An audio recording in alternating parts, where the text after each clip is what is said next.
Hello guys, in this program we will see how we can get calendar. Okay, so here in this program user will enter the year and month, and then user will get the calendar for specific month of the year.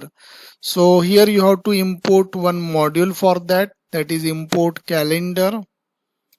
And after adding this module, I want some input statement. So for that I am using here one variable y equal to, and here we will write the message enter year.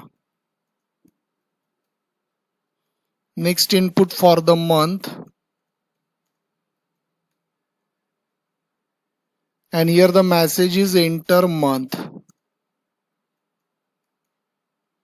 So user will enter year and month value, and for getting this calendar we have to take the output statement, and by using this calendar module we can access the method that we want, month method, and here we will add this value y and variable m.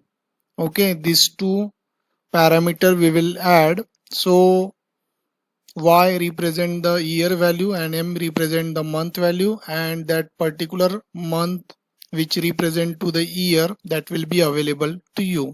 So now here we run the code.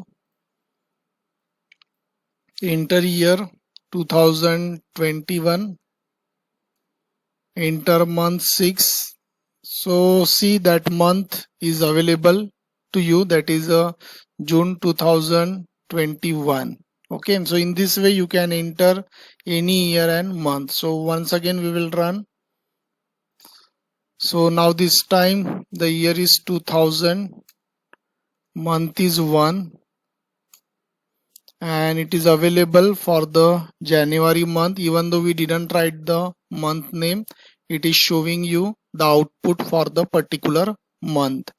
So in this way you can extract any month by using coding. So I hope you understood this tutorial.